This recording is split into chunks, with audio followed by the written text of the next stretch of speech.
بسم الله الرحمن الرحيم. الحمد لله رب العالمين والصلاة والسلام على رسوله الكريم. أما بعد، قال الإمام أبو داود رحمه الله: باب في المسألة في القبر وعذاب القبر. آج کا درس، آج کا بیان ہے قبر میں سوال جواب کے بارے میں اور عذاب قبر کے تعلق سے احادیث میں کیا وارد ہے اس تعلق سے بیان ہے۔ روایت ہے، قال الإمام أبو داود رحمه الله: حدثنا أبو الوليد الطيالسي قال حدثنا شعبة عن علقمة بن مرثد عن سعد بن عبيدة عن البراء بن عازب رضي الله عنه أن رسول الله صلى الله عليه وسلم قال: إن المسلم إذا سئل في القبر فشهد أن لا إله إلا الله وأن محمد رسول الله فذلك قول الله عز وجل: يثبت الله الذين آمنوا بالقول الثابت۔ روایت ہے براء بن عازب رضی اللہ عنہ سے کہ رسول اللہ صلی اللہ علیہ وسلم نے ارشاد فرمایا: ان المسلم اذا سئل فی القبر، کہ یقیناً مسلمان شخص سے جب قبر میں سوال کیا جاتا ہے، فشہیدہ تو گواہی دیتا ہے، اللہ الہ الا اللہ، کہ اللہ کے سوا کوئی معبود برحق نہیں، وان محمد رسول اللہ، اور محمد صلی اللہ علیہ وسلم اللہ کے رسول ہیں۔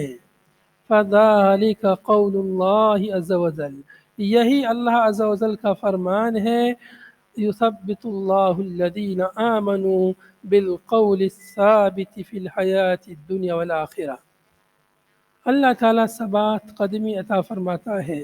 استقامت عطا فرماتا ہے ان لوگوں کو جو ایمان لائے۔ جو لوگ مومن ہوئے، اللہ تعالیٰ انہیں ثابت قدمی عطا فرماتا ہے، بالقول الثابت، قول ثابت کے ذریعے، فی آگے آیت میں ہے، فی الحیات الدنیا والآخرہ، دنیا کی زندگی میں بھی اور آخرت کی زندگی میں بھی۔ تو دنیا کی زندگی میں بھی بالقول ثابت، قول ثابت سے مراد ہے کلمہ توحید، کلمہ شہادت، قول ثابت، اشہد ان لا الہ الا اللہ واشہد ان محمد رسول اللہ۔ تو جو آدمی یہ کلمہ پڑھتا ہے، یعنی اس پر ایمان رکھتا ہے، اس کے تقاضوں کو پورا کرتا ہے، اللہ رب العالمین اس کو دنیا میں استقامت عطا فرماتا ہے، دنیا اور آخرت میں اس کو ثبات قدمی عطا فرماتا ہے۔ تو دنیا میں استقامت یعنی اسے ہدایت ملتی ہے اور سکون کے ساتھ وہ آدمی زندگی گزارتا ہے،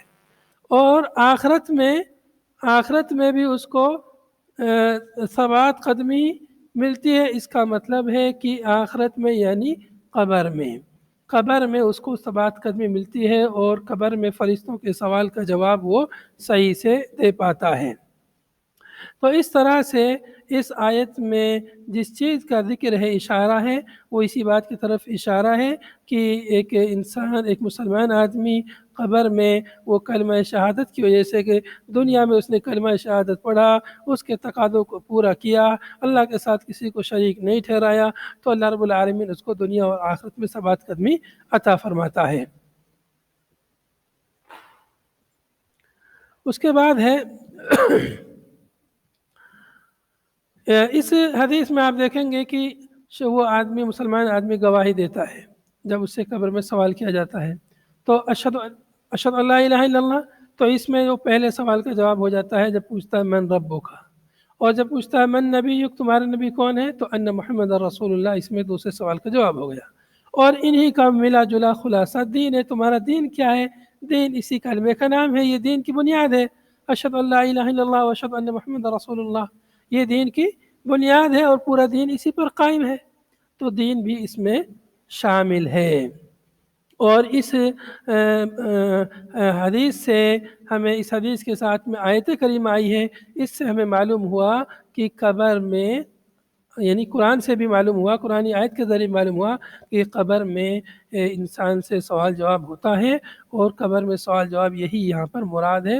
بالقول الثابت فی الحیات الدنیا وفی الآخرہ سے یہی چیز مراد ہے۔ ایک یہاں پر جو ہے مؤلف نے ذکر کیا ہے، نزلت فی عذاب القبر، یہ آیت ہے، یثبت اللہ الذین، وفی روایت عن النبی صلی اللہ علیہ وسلم قال یثبت اللہ الذین آمنوا بالقول الثابت، نزلت فی عذاب القبر، یقال له من ربک فیقول ربی اللہ ونبی محمد، انتہا۔ تو یہ آیت جو ہے عذاب قبر کے بارے میں نازل ہوئی ہے کہ جو لوگ دنیا میں یعنی ایمان نہیں لائے، انہوں نے کلمہ نہیں پڑھا، تو وہ لوگ ان لوگوں کو یعنی عذاب قبر سے کوئی چیز نہیں بچا پائے گی۔ اگلی روایت قال الامام ابو داود رحمہ اللہ حدثنا محمد بن سليمان الانباري قال حدثنا عبد الوهاب بن عطاء الخفاف ابو نصر عن سعيد عن قتادة عن انس بن مالك رضي الله عنه قال ان نبي الله صلى الله عليه وسلم دخل نخلا لبني النجار فسمع صوتا ففزع۔ یہ واقعہ ذکر کیا ہے حضرت انس بن مالک رضی اللہ عنہ نے کہ نبی پاک صلی اللہ علیہ وسلم ایک دفعہ بنو نجار کے ایک باغ میں، کھجوروں کے باغ میں داخل ہوئے۔ نخل کھجوروں کے باغ کو کہتے ہیں۔ نبی پاک صلی اللہ علیہ وسلم بنو نجار کے ایک باغ میں داخل ہوئے۔ فسمع صوتا ففزع، نبی صلی اللہ علیہ وسلم نے ایک آواز سنی، آپ صلی اللہ علیہ وسلم گھبرا گئے۔ یہ آواز جو تھی یہ عذاب قبر کی آواز تھی۔ قبر میں جو انسان کو عذاب ہوتا ہے وہ آواز آپ صلی اللہ علیہ وسلم کو اللہ کی جانب سے سنائی گئی، ورنہ قبر کے عذاب کی آواز ثقلین کو، انس و جن کو سنائی نہیں دیتی ہے۔ لیکن اللہ رب العالمین ہمیں دین کی کچھ باتیں بتلانا چاہ رہا تھا، تو اس کے لیے اللہ تعالیٰ نے نبی صلی اللہ علیہ وسلم کو یہ آواز سنوائی۔ تو آپ صلی اللہ علیہ وسلم نے جب یہ آواز سنی ففزع، نبی صلی اللہ علیہ وسلم گھبرا گئے، آواز سن کر گھبرا گئے۔ اور لوگ بھی وہاں تھے لیکن ان کو آواز نہیں سنائی دی تھی، تو ان لوگوں کو گھبراہٹ نہیں ہوئی، لیکن نبی صلی اللہ علیہ وسلم نے آواز سنی تو آپ صلی اللہ علیہ وسلم گھبرا گئے۔ فقال، تو آپ صلی اللہ علیہ وسلم نے پوچھا من اصحاب هذه القبور، اس باغ میں قبریں تھی ایک کنارے پر ایک جگہ، تو پوچھا کہ یہ قبریں کن لوگوں کی ہیں؟ من اصحاب هذه القبور، یہ قبر والے لوگ کون لوگ ہیں؟ قالوا یا رسول اللہ، تو لوگوں نے کہا اللہ کے رسول صلی اللہ علیہ وسلم ناس ماتوا فی الجاہلیہ، یہ وہ لوگ ہیں جو زمانہ جاہلیت میں مر گئے تھے، ان کی قبریں ہیں۔ جو لوگ زمانہ جاہلیت میں مر گئے تھے، شرک اور کفر پر مر گئے تھے لوگ۔ قال، پھر آپ صلی اللہ علیہ وسلم نے فرمایا ان المؤمن اذا وضع فی قبرہ، نبی پاک صلی اللہ علیہ وسلم نے اس کے بعد میں ایک مومن اور ایک کافر کو جب قبر میں رکھا جاتا ہے پھر اس کی کیا کیفیت ہوتی ہے، اس کے ساتھ کیا سوال و جواب ہوتے ہیں وہاں پر، اس بارے میں آپ صلی اللہ علیہ وسلم نے یہاں پر وضاحت فرمائی۔ بہت ہی زبردست یہ حدیث ہے، آپ اس کو غور سے سنیں گے۔ ان المؤمن اذا وضع فی قبرہ، یقیناً مومن آدمی جب اپنی قبر میں رکھا جاتا ہے، ان چھوڑ گیا ہے، اچھا ہاں آپ نے فرمایا فقال، آپ نے فرمایا تعوذوا باللہ من عذاب القبر، تعوذوا باللہ من عذاب النار، اللہ کی پناہ پکڑو عذاب نار سے، جہنم کے عذاب سے اللہ کی پناہ پکڑو، ومن فتنۃ الدجال، اور دجال کے فتنے سے اللہ کی پناہ پکڑو۔ تو یہاں پر آپ نے فرمایا جہنم کے عذاب سے، اس لیے کہ جہنم کا عذاب قبر میں بھی دیا جاتا ہے۔ جو آدمی کافر ہوتا ہے، جو آدمی گنہگار ہوتا ہے، تو اس کے قبر میں جہنم کی طرف سے ایک دروازہ، ایک کھڑکی کھول دی جاتی ہے، اور پھر جہنم کی طرف سے تپیس گرم ہوائیں اس کی قبر میں آتی ہیں۔ اور اسی چیز کا ذکر اللہ رب العالمین نے قرآن پاک میں بھی فرمایا ہے، اور النار يعرضون عليها غدوا وعشيا ويوم تقوم الساعة ادخلوا آل فرعون اشد العذاب۔ اس آیت میں یہ آل فرعون کے بارے میں نازل ہوئی کہ صبح شام ان پر جہنم کا عذاب جو ہے پیش کیا جاتا ہے، صبح شام۔ تو قبر میں ان پر معلوم ہوا کہ قبر میں عذاب ہوتا ہے کفار کو، گنہگار لوگوں کو قبر میں عذاب ہوتا ہے۔ تو آیت کریمہ اس بات پر صریح طور پر دلالت کرتی ہے النار یعرضون علیہا غدوا وعشیا، صبح شام آگ پیش کی جاتی ہے۔ تو معلوم ہوا کہ جہنم کا عذاب قبر میں بھی انسان کو ملتا ہے، جو آدمی نافرمان ہوتا ہے، جو آدمی گنہگار ہوتا ہے، کافر ہوتا ہے، مشرک ہوتا ہے، تو جہنم میں اس کو، قبر میں جہنم کا عذاب اس کو ملتا ہے۔ تو یہ جہنم کے عذاب سے پناہ مانگنے کی نبی صلی اللہ علیہ وسلم نے یہ جو تعلیم دی، اس لیے کہ قبر میں بھی جہنم کا عذاب ہوتا ہے۔ وَمِن فِتْنَةِ الدَّجَّالِ، اور دجال کے فتنے سے پناہ مانگو۔ تو دجال کے فتنے سے، یہ دجال کا فتنہ جو دنیا میں ہوتا ہے، تو اللہ رب العالمین نے اس کے ساتھ ساتھ میں، چونکہ یہ جہنم کا فتنہ اور دجال کا فتنہ یہ بہت عظیم فتنے ہوں گے، اور ویسے دعاؤں میں بھی اللہ کے نبی صلی اللہ علیہ وسلم نے نماز میں تشہد کے آخر میں یہ دعائیں سکھلائی ہیں کہ جن میں ایک ساتھ جہنم کے عذاب سے اور دجال کے فتنے سے پناہ مانگنا بتلایا گیا ہے۔ قالو، لوگوں نے کہا وَمِمَّا ذَاكَ یا رسول اللہ، لوگوں نے کہا کہ ایسا کیوں ہے اللہ کے رسول، مما ذاک، کیوں اللہ کے یہ عذاب قبر سے، عذاب نار سے، فتنہ دجال سے پناہ مانگنے کی بات آپ کیوں کر رہے ہیں اچانک؟ قال، آپ صلی اللہ علیہ وسلم نے فرمایا ان المؤمن اذا وضع فی قبرہ، کہ یقیناً مومن جب اپنی قبر میں رکھ دیا جاتا ہے اتاہ ملک، اس کے پاس ایک فرشتہ آتا ہے فیقول له ما كنت تعبد، ما كنت تعبد، تو کس چیز کی عبادت کرتا تھا؟ فرشتہ اس سے پوچھتا ہے، سوال کرتا ہے ما كنت تعبد، تو کس چیز کی عبادت کرتا ہے؟ یہاں پر آپ دیکھ رہے ہیں کہ روایت میں ہے فَأَتَاهُ مَلَكٌ، اس کے پاس فرشتہ آتا ہے، جبکہ بعض دوسرے روایت میں ہے کہ اس کے پاس 2 فرشتے آتے ہیں۔ تو 2 فرشتوں کا ذکر، تو دونوں میں کوئی تعارض نہیں ہے، تو یہاں پر ایک فرشتے کا ذکر ہے تو دوسرے فرشتے کی نکیر نہیں ہے، یہ سب یعنی چیز صحیح ہے۔ یا ہو سکتا ہے کہ کسی کے پاس ایک آتا ہو یا اور کسی کے پاس 2 آتے ہوں، بعض علماء نے یہ بھی تعبیر ذکر کی ہے المعنى بالنسبة للاشخاص، فرب شخص ياتيانه جميعا ويسألانه جميعا في حال واحد عند انصراف الناس عنه،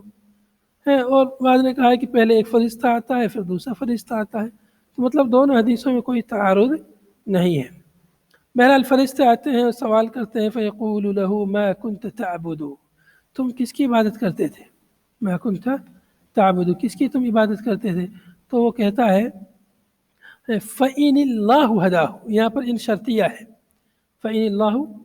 هَدَاهُ، اگر اللہ تعالیٰ اسے ہدایت دیتا ہے، قالا، تو وہ کہتا ہے كُنْتُ أَعْبُدُ اللَّهِ، میں تو اللہ کی عبادت کرتا تھا، كُنْتُ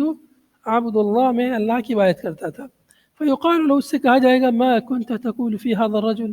اس آدمی کے بارے میں تم کیا کہتے ہو؟ اس آدمی کے بارے میں یعنی نبی صلی اللہ علیہ وسلم کے بارے میں تم کیا کہتے ہو؟ تو وہاں پر ہو سکتا ہے کہ نبی صلی اللہ علیہ وسلم کی صورت، تصویر اس کے سامنے پیش کی جائے اور پھر اس سے پوچھا جائے کہ اس آدمی کے بارے میں تم کیا کہہ رہے ہو۔ تو وہ ایک الگ دنیا ہے،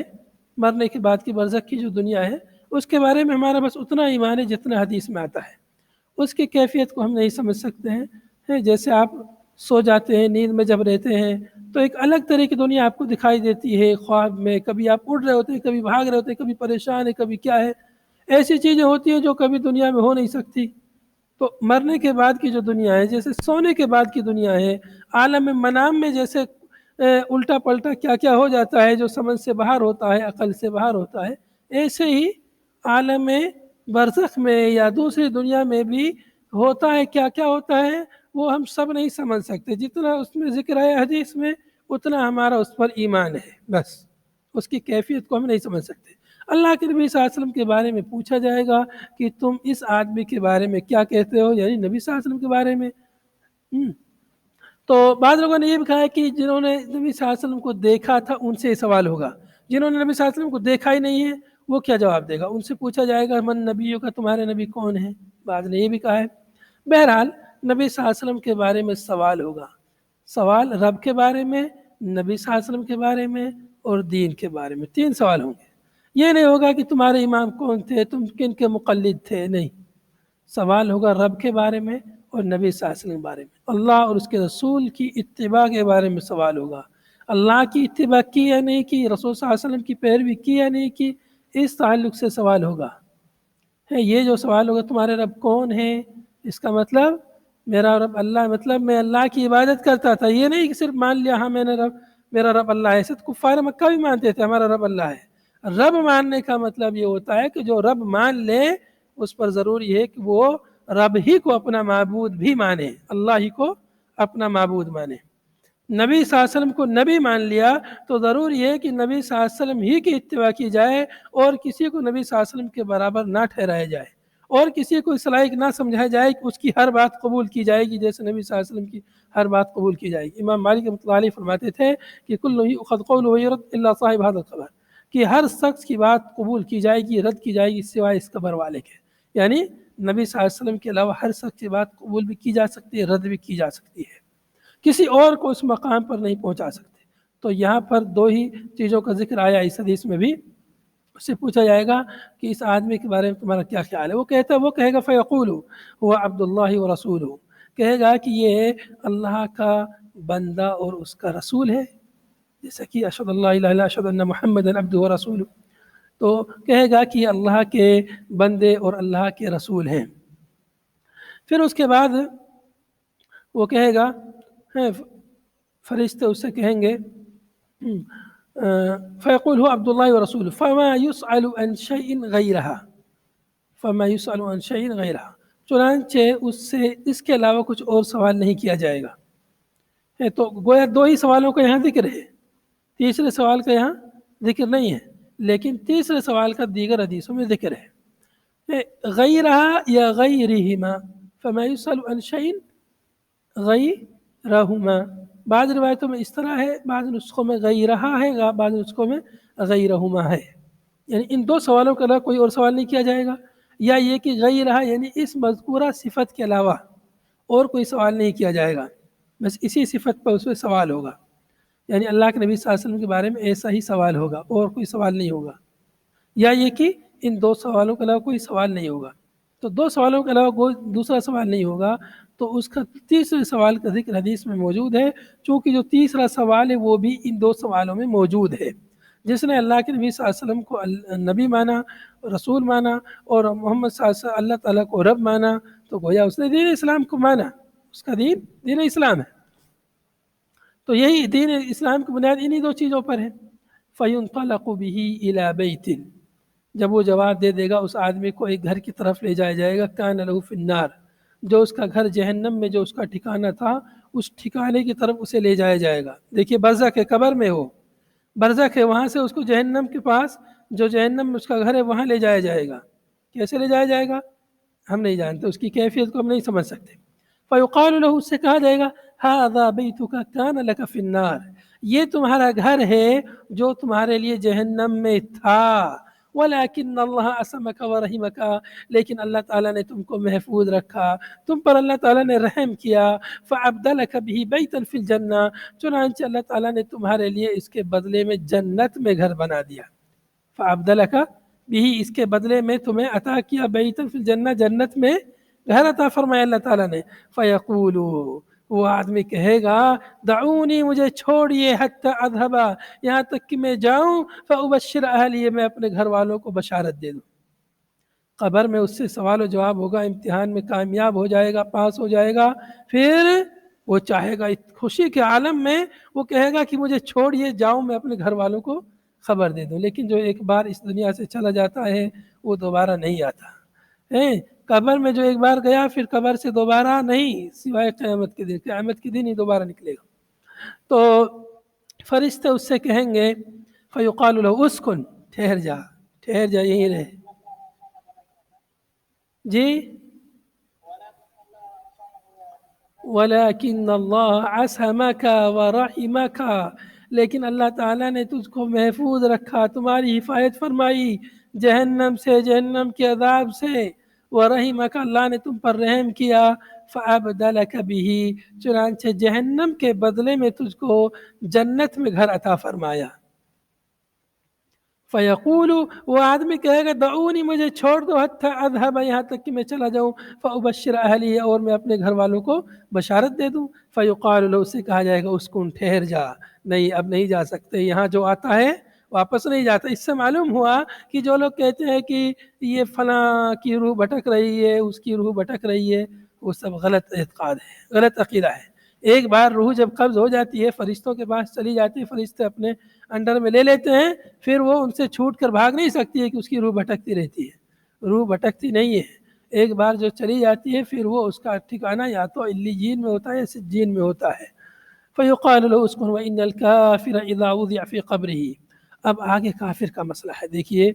وان الکافر، یقیناً کافر آدمی، اذا وضع فی قبرہ، جب اس کو اس کی قبر میں رکھ دیا جاتا ہے۔ قبر سے مراد یہ قبر نہیں ہے کہ جو یعنی جو گڑھا کھود کے دفن کر دیتے، ہر انسان جہاں بھی وہ مرنے کے بعد رہتا ہے وہی اس کی قبر ہے۔ کوئی سمندر میں ڈوب کے مر گیا تہہ میں چلا گیا وہ اس کی قبر ہے، کوئی آگ میں جل گیا وہی اس کی قبر ہے،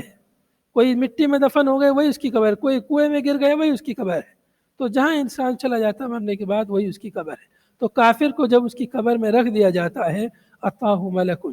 تو فرشتے اس کے پاس آتے ہیں، یا فرشتہ اس کے پاس آتا ہے، فینتہرہ، فرشتہ اس کو ڈانٹتا ہے، فیقول لہ ما کنت تعبد، فرشتہ اس سے کہتا ہے تو کس چیز کی عبادت کرتا تھا؟ فیقول، وہ کہتا لا ادری، کہتا میں نہیں جانتا، کیونکہ اللہ کی بات تو کی نہیں اس نے، وہ ڈرا رہتا ہے، فرشتے بھی ڈراؤنی شکل میں اس کے پاس آتے ہیں، تو وہ کہتا لا ادری، میں نہیں جانتا۔ فیقال، اس سے کہا جائے گا لا دریت ولا تلیت، لا دریت، نہ تو نے جانا نہ تو نے تلاوت کی، لا دریت ولا تلیت، نہ تو نے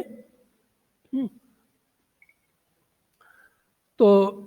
مومن یہ کافر کے بارے میں بات چل رہی ہے۔ کافر آدمی کو جب اس کی قبر میں رکھ دیا جاتا ہے تو فرشتہ آتا ہے، اس کو ڈانٹتا ہے، کہتا ہے تو کس کی عبادت کرتا تھا؟ تو وہ کہتا ہے لا ادری، میں نہیں جانتا، لا ادری۔ پھر قال، اس سے کہا جائے گا لا دریت ولا تلیت، نہ تو نے اللہ کی کتاب کو جانا، نہ اللہ کی کتاب کی تلاوت کی، لا تلیت۔ اس کا دوسرا معنی علماء نے یہ ذکر کیا لا تلیت کا کہ لاتبعت، نہ تو نے اتباع کی ان لوگوں کی جو تمہارے علاوہ ہدایت کے راستے پر تھے، نہ تو نے ان لوگوں کی اتباع کی، نہ تو نے اللہ کی کتاب کو پڑھا۔ اس سے معلوم ہوا کہ ہدایت کے لیے، عذاب قبر سے بچنے کے لیے اللہ کی کتاب قرآن پاک کے راستے پر چلنا ہوگا، اس کی تلاوت کرنی ہوگی، اس کو سمجھنا ہوگا، سمجھ کر اس پر عمل کرنا ہوگا، تب ہمیں نجات مل سکتی ہے۔ یہ نہیں کہا جائے گا اس سے کہ تو نے فلاں امام کی تقلید کیوں نہیں کی، اس سے کہا جائے گا لا دریت ولا تلیت، نہ تو نے قرآن پڑھا، نہ سمجھا، نہ اس کی تلاوت کی۔ فیقال لہ، اس سے کہا جائے گا فما كنت تقول في هذا الرجل، اس آدمی کے بارے میں تم کیا کہتے ہو؟ فیقول، وہ کہے گا كنت اقول ما يقول الناس، میں تو اس کے بارے میں وہی کہتا ہوں جو لوگ کہتے تھے، یعنی لوگ جو جھٹلاتے تھے نبی صلی اللہ علیہ وسلم کو، ویسا ہی یہ کہے گا جو لوگ کہتے تھے وہی میں کہتا ہوں۔ فَيَضْرِبُهُ بِمِطْرَاقٍ مِّنْ حَدِيدٍ، چنانچہ فرشتہ اس کو مارے گا مطراق سے، مطراق یعنی ہتھوڑا، مطراق ہتھوڑا، طرق سے، طرق مطلب ضرب ہے، تو مطراق یعنی آلۃ الضرب، مارنے کا آلہ ہتھوڑا، من حدید، لوہے کے ہتھوڑے سے اس کو مارے گا، بین اذنیہ، اس کے دونوں کانوں کے درمیان۔ تو دونوں کانوں کے درمیان کیا چیز ہے؟ سر ہے، دونوں کانوں کے درمیان سر ہے، گدی ہے، چہرہ ہے، یہ دونوں کانوں کے درمیان، تو اس کے سر پر ہتھوڑا مارے گا فرشتہ۔ فیصیح صیحۃ یسمعها الخلق غیر الثقلین، چنانچہ وہ چیخے گا بری طرح سے، اتنی بری چیخ مارے گا، اس کی چیخ کو جو ہے تمام مخلوق سنے گی سوائے ثقلین کے۔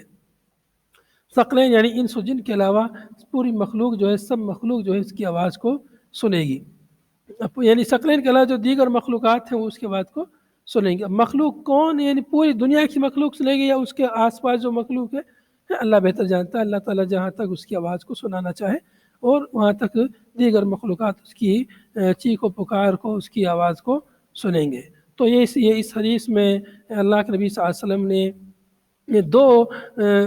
شخص، یعنی ایک مسلمان، ایک مومن اور ایک کافر، دونوں کی حالت کو بیان فرمایا ہے کہ مرنے کے بعد میں اس کی کیا کیفیت ہوگی، کیسے اس کا سوال جواب ہوگا، اور پھر اس کے لیے کیا بصارت ہوگی اور کیا اس کے لیے وعید ہوگی اور کیا عذاب ہوگا۔ اگر مومن ہے، مسلمان ہے، تو اس کے لیے جنت میں گھر اس کے لیے مل جائے گا، اس کے لیے جنت کا بچھونا بچ جائے گا، جنت کی کھڑکی کھل جائے گی، جیسا کہ اگلی حدیث میں اس کا ذکر تفصیل سے آ رہا ہے۔ اگلی روایت قال، جس طرح آپ نے کہا یہ حدیث میں ہے کہ اس جہنمی کے سامنے جو ایک آدمی کو لایا جائے گا، کہ آپ اس کے بارے میں کیا کہتے ہیں؟ تو اللہ کے نبی کو لایا جائے گا کیا؟ ہاں، وہ جو بات ہے میں نے آپ کو بتایا تھا کہ یعنی نبی صلی اللہ علیہ وسلم کے بارے میں پوچھا جائے گا، اس سے کہا جائے گا ما کنت تقول فی ھذا الرجل، تو اشارہ ہے اس میں کہ اس آدمی کے بارے میں تم کیا کہتے ہو۔ تو اس اشارے سے بعض لوگوں نے یہ سمجھا کہ اشارہ حاضر کے لیے ہوتا ہے، یعنی نبی صلی اللہ علیہ وسلم وہاں حاضر ہوں گے۔ کچھ لوگ کہتے ہیں نبی صلی اللہ علیہ وسلم وہاں حاضر ہوں گے، اس لیے کہ اشارہ حاضر کے لیے ہوتا ہے، لیکن ضروری نہیں کہ اشارہ حاضر کے لیے ہو۔ ایسا ضرور نہیں کہ یہ بھی احتمال ہے کہ انسان کے ذہن میں جو چیز ہو اس کی طرف اشارہ ہو، یا ہے کہ وہ ایک الگ دنیا ہے، اس دنیا کی ہم سمجھ نہیں سکتے، اس دنیا پر اس دنیا کو قیاس نہ کریں، کیا کیفیت ہوگی کیسے ہوگی وہ اللہ بہتر جانتا ہے۔ یا ایک ہی جو ہے جو آدمی نے جن لوگوں نے نبی صلی اللہ علیہ وسلم کو دیکھا ان کے سامنے نبی صلی اللہ علیہ وسلم کی تصویر آ جائے گی اور پھر ان سے پوچھا جائے گا، جنہوں نے نہیں دیکھا ان سے پوچھا جائے گا کہ من نبیوں کا تمہارے نبی کون ہے۔ تو اس طرح سے یہ ایک اس میں بالکل واضح بات یہ ہے کہ یہ عالم برزخ سے متعلق بات ہے، وہ ایک الگ دنیا ہے عالم برزخ، اس دنیا کو ہم اس دنیا پر قیاس کر کے اس دنیا کی عقل سے ہم قیاس نہ کریں، وہ ایک الگ دنیا ہے۔ جیسے ہم اپنی خواب کی باتوں کو اس دنیا میں نہیں سمجھ پاتے، جب جاگتے تو ایسے کیسے ہو سکتا ہے، خواب میں الٹا پلٹا ایسا کچھ دیکھتا ہے جو ایسے اس دنیا میں ہو ہی نہیں سکتا ہے۔ تو ایک الگ دنیا ہوتی ہے عالم منام، عالم بیداری الگ دنیا ہے، عالم منام الگ دنیا ہے۔ یہ عالم دنیا الگ ہے، عالم برزخ الگ ہے، پھر عالم یوم آخرت الگ ہے۔ یہ مختلف عالم ہے، مختلف دنیا ہے۔ تو جس دنیا میں جو جاتا ہے وہاں کی دنیا اس کو سمجھ میں آتی ہے۔ پھر وہ پوری دنیا تو یہاں بھی ہمیں نہیں سمجھ میں آتی ہے، ہم کو اپنی ذات کے بارے میں نہیں سمجھ سکتے ہماری ذات میں کیا کیا اللہ تعالیٰ کی نشانیاں ہیں۔ تو اس لیے جتنا جس کے بارے میں آئے حدیث میں اتنا اس پر ایمان رکھنا چاہیے، اس سے کوئی ایسا مسئلہ مستنبط نہیں کرنا چاہیے جو دیگر نصوص سے ٹکراتا ہو۔ جیسے کچھ لوگ بدعتی لوگ استدلال کرتے ہیں، دیکھو اللہ کے نبی صلی اللہ علیہ وسلم ہر شخص کی قبر میں جاتے ہیں، ہر جگہ حاضر و ناظر رہتے ہیں، دیکھیے سب لوگوں کی قبر میں بیک وقت چلے جاتے ہیں، کتنے لوگ لاکھوں لوگ مرتے ہیں، تو ہر جگہ نبی صلی اللہ علیہ وسلم ہر ایک کی قبر میں رہتے ہیں، اور بدعتی لوگ اس سے استدلال کرتے ہیں کہ دیکھو نبی صلی اللہ علیہ وسلم ہر جگہ ہیں۔ نعوذ باللہ، نبی صلی اللہ علیہ وسلم ہر جگہ نہیں، نبی صلی اللہ علیہ وسلم عالم برزخ میں جیسے آپ کے شایع نشان ہے مناسب ہے، ایسے عالم برزخ میں آپ صلی اللہ علیہ وسلم ہیں۔ ایسا نہیں کہ ہر شخص کی قبر میں آپ صلی اللہ علیہ وسلم جاتے ہیں، ان کے سامنے آپ صلی اللہ علیہ وسلم کا تصور لایا جاتا ہوگا، یا یہ کہ تصویر ہوگی، یا ایک کیا کیفیت ہوگی ہم اس کو سمجھ نہیں سکتے، اللہ بہتر جانتا ہے، واللہ عالم۔ یہ ایک حدیث اور پڑھ لیتے ہیں، چھوٹی حدیث ہے۔ فرشتہ اس کو ڈانٹتا ہے، فینتہر، اس کو فرشتہ ڈانٹتا ہے۔ اگلی روایت قال الامام ابو داؤد رحمہ اللہ حدثنا محمد بن سلیمان قال حدثنا عبد الوهاب بمثل هذا الاسناد، اسی سند سے ایک دوسری روایت ہے، اسی جیسی حدیث ہے۔ قال، فرشتہ کہتا ہے، ان اس حدیث میں اللہ کے نبی صلی اللہ علیہ وسلم نے فرمایا ان العبد اذا وضع في قبره، یہاں عبد کا لفظ ہے، وہاں پر جو ہے لفظ عام لفظ تھا، ان المؤمن کا لفظ تھا یا ان الکافر کا لفظ تھا، کہ بندہ جب قبر میں رکھ دیا جاتا ہے وتولى عنه اصحابه، اور اس کے ساتھی جو اس کو دفن کرتے ہیں جب وہ لوگ اس سے واپس چلے جاتے ہیں، وتولى عنه اصحابه، اور اس کے ساتھی اس سے واپس جاتے ہیں، انه ليسمع قرع نعالهم، تو وہ آدمی ان کے قدموں کی آواز کو، چاپ کو سنتا ہے، قدموں کی آواز کہ یہ لوگ واپس جا رہے ہیں۔ فیاتیہ ملکان، تب اس کے پاس دو فرشتے آتے ہیں، فیقولان لہ، دونوں فرشتے اس سے کہتے ہیں، فذکر قریبا من حدیث الاول، تو پہلی حدیث کی طرح یہاں بھی حدیث بیان ہوئی، جیسی حدیث ہم نے ابھی پڑھی واقعہ ویسا ہی واقعہ اس میں بھی بیان ہوا۔ واما الکافر والمنافق فیقولان لہ، رہا کافر اور منافق ہے، زاد المنافق، یعنی اس روایت میں منافق کا لفظ، گزشتہ روایت میں صرف کافر کا لفظ تھا، یہاں پر منافق کا ذکر بھی ہے، تو منافق اور کافر سے کہا جائے گا۔ وقال، اور آپ نے فرمایا یسمعها من یلیہ غیر الثقلین، اس روایت میں لفظ یہ ہے یسمعها، اس آواز کو سنے گا جو بھی اس کے پاس ہوں گی ثقلین کے علاوہ،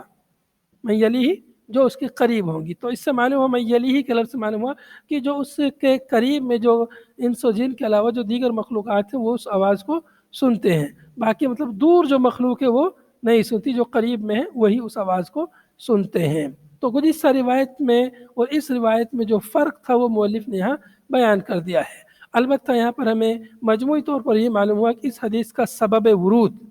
یہ حدیث کیوں بیان فرمائی نبی صلی اللہ علیہ وسلم نے، اور اس لیے کہ آپ صلی اللہ علیہ وسلم نے ایک قبر سے ایک آواز سنی تھی، اور وہ آواز جو ہے بہت خطرناک آواز تھی، اور کفار کو عذاب ہو رہا تھا، انہیں عذاب دیا جا رہا تھا، تو اللہ کے نبی صلی اللہ علیہ وسلم نے اپنے صحابہ کو اس کا ایک تصور دینا چاہا کہ انسان جب قبر میں دفن کیا جاتا ہے، رکھ دیا جاتا ہے، تو اس کے ساتھ کیا کیا معاملہ ہوتا ہے، اس تعلق سے نبی صلی اللہ علیہ وسلم نے اپنے صحابہ اور امت کو تعلیم دی۔ تو یہ اس حدیث کا سبب ورود ہے، اور ایک مسلمان اور ایک کافر کے ساتھ کیا تعامل ہوتا ہے، عذاب قبر سے بچنے کے لیے، نجات پانے کے لیے کیا کرنا چاہیے، اللہ کی کتاب، اللہ کے رسول صلی اللہ علیہ وسلم اتباع اور پیروی کرنی چاہیے، اور اسی طرح سے رضیت باللہ ربا وبالاسلام دینا وبمحمد صلی اللہ علیہ وسلم نبیہ، صبح شام کے اذکار میں سے 3 بار یہ دعا پڑھنی چاہیے، اس لیے کہ اس دعا میں انہی تینوں سوالوں کا جواب ہے۔ رضیت باللہ ربا وبالاسلام دینا وبمحمد صلی اللہ علیہ وسلم نبی و رسولہ، 3 سوال جو قبر میں پوچھے جائیں گے، انہی 3 سوالوں کا جواب جو ہے اس حدیث میں ہے۔ انہی کو اصول الثلاثہ کہا جاتا ہے، دین کے 3 بنیادی اصول ہیں، ان کو جو سمجھ لے گا انشاءاللہ اس کی نجات ہوگی، سمجھ کر اس پر عمل کرے گا تو اس کی نجات ہوگی۔ باقی حدیث انشاءاللہ اگلے درس میں پڑھتے ہیں۔ ہذا وصلی اللہ وسلم علی نبینا محمد وعلی آلہ وصحبہ اجمعین، سبحانک اللہم وبحمدک، نشہد ان لا الہ الا انت، نستغفرک ونتوب الیک۔ والسلام علیکم ورحمۃ اللہ وبرکاتہ۔